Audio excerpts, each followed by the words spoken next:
Hi students, good morning. आज हम इतिहास का यूरोप में राष्ट्रवाद, जिसका पार्ट 2 है, मैट्रिक इसमें का लेवल का हम टोटल प्रश्न लेकर आए हैं। और ये इसमें जो शेष बचा हुआ जो प्रश्न था टोटल, वो प्रश्न को हम इसमें करवाएंगे। तो चलिए बिना देर के हुए अपने प्रश्न पे चलते हैं। आज का हमारा पहला प्रश्न क्या निकल कर आ रहा है, तो देखिएगा। आज का हमारा पहला प्रश्न है, एक्ट ऑफ यूनियन किस वर्ष से पारित हुआ। हमारा ऑप्शन है 1688 में, 1707 में, 1788 में, 1807 में। तो हमारा सही आंसर है ऑप्शन नंबर ए, 1688 ईस्वी में। अगला प्रश्न है, 1789 की फ्रांसीसी क्रांति के समय वहाँ किस राजवंश का शासन था। Tudor, Stuart, Bourbon, Romanov. तो हमारा सही आंसर है सी, बुर्बो। अगला प्रश्न है, नेपोलियन संहिता किस वर्ष लागू की गई।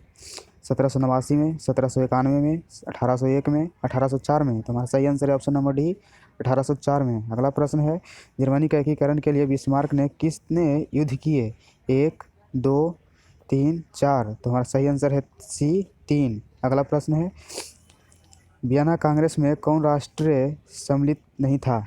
ब्रिटेन, रूस, फ्रांस, जर्मनी। तो हमारा सही आंसर है डी, जर्मनी। अगला प्रश्न है, वियना कांग्रेस में पवित्र संघ की योजना किसने प्रस्तुत की। रूस ने, ब्रिटेन ने, फ्रांस ने, ऑस्ट्रिया ने। तो हमारा सही आंसर है ए, रूस ने। अगला प्रश्न है, यंग इटली के संस्थापक कौन था।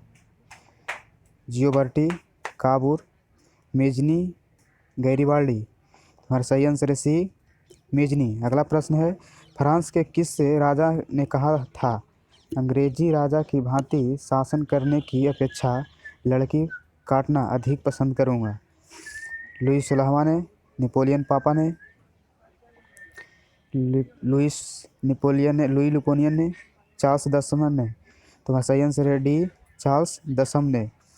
अगला प्रश्न है, प्रशा का शासक कौन था। नेपोलियन बोनापार्ट, नेपोलियन तृतीय, विक्टर इमैनुअल, विलियम प्रथम। तो हमारा सही आंसर है डी, विलियम प्रथम। अगला प्रश्न है, यूरोप का मरीज किसे कहा जाता है। रूस को, जर्मनी को, तुर्की को, यूनान को। तो हमारा सही आंसर है सी, तुर्की को। अगला प्रश्न है, नेपोलियन ने जर्मनी में किस संघ की स्थापना की। ट्रांसपेडेन संघ, सिसिलपाइन संघ, राइन संघ। इनमें किसी ने की नहीं। तुम्हारा सही आंसर है सी, राइन संघ। अगला प्रश्न है, किस संधि द्वारा स्वतंत्र यूनान राष्ट्र की स्थापना हुई। वियना की संधि द्वारा, कस्तूनिया की संधि द्वारा, प्राग की संधि द्वारा, एड्रियानोपुल की संधि द्वारा। तो हमारा सही आंसर है डी, एड्रियानोपुल की संधि द्वारा। अगला प्रश्न है, यंग यूरोप की स्थापना किसने की थी। काबूर ने, मेजनी ने, बिस्मार्क ने, गैरिबाल्डी ने। तो हमारा सही आंसर है डी, बी, मेजनी ने। अगला प्रश्न है, नव गुएल्फ आंदोलन कहाँ हुआ था। इटली में, जर्मनी में, फ्रांस में, ब्रिटेन में। तुम्हारा सही आंसर है ए, इटली में। मेटरनिक कौन था। ऑस्ट्रिया का चांसलर, प्रशा का चांसलर, फ्रांस का सम्राट, रूस का जोर। तुम्हारा सही आंसर है ए, ऑस्ट्रिया का चांसलर। अगला प्रश्न है, कार्बोनरी की स्थापना किस वर्ष हुई। 1810 में, 1815 में, 1830 में, 1848 में। तुम्हारा सही आंसर है ये 1810 में। अगला प्रश्न है, 1830 की क्रांति के बाद फ्रांस में किस प्रकार का शासन स्थापित हुआ। निरंकुश राजतंत्र, संघीय शासन व्यवस्था, गणराज्य, संवैधानिक राजतंत्र। तुम्हारा सही आंसर है ये निरंकुश राजतंत्र। अगला प्रश्न है, लाल कुर्ती नामक संस्था का गठन किसने किया था। बिस्मार्क ने, काबूर ने, मेजनी ने, गैरिबाल्डी ने। तुम्हारा सही आंसर है डी, गैरिबाल्डी ने। अगला प्रश्न है, राष्ट्रवाद की अवधारणा का जन्म किस घटना से माना जाता है। पुनर्जागरण, धर्म सुधार आंदोलन, गौरवपूर्ण क्रांति, फ्रांस की क्रांति। तो सही आंसर है ए, पुनर्जागरण। अगला प्रश्न है, रक्त और लौह की नीति किसने अपनाई। बिस्मार्क ने, फ्रेडरिक विलियम चतुर्थ ने, विलियम प्रथम ने, गैरिबाल्डी ने। तुम्हारा सही आंसर है ये बिस्मार्क ने। अगला प्रश्न है, किस युद्ध के बाद जर्मनी का एकीकरण पूरा हुआ। क्रीमिया का युद्ध, सेडाओ का युद्ध, प्रशा का डेनमार्क युद्ध, सेडान का युद्ध। तुम्हारा सही आंसर है डी, सेडान का युद्ध। अगला प्रश्न है, किस संधि द्वारा जर्मनी का एकीकरण पूरा हुआ।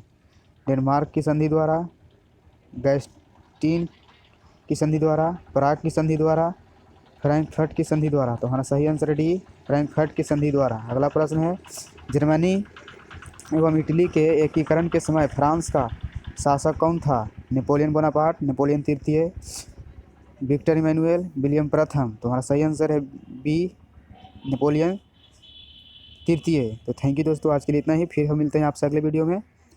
तो वीडियो को जब भी देखें पूरा देखें, और अगर पसंद आए तो लाइक एंड शेयर कर दें, और हमारे चैनल को सब्सक्राइब करना ना भूलें, ताकि कोई भी वीडियो डालें तो सबसे पहले आप तक पहुँच जाए। Thank you.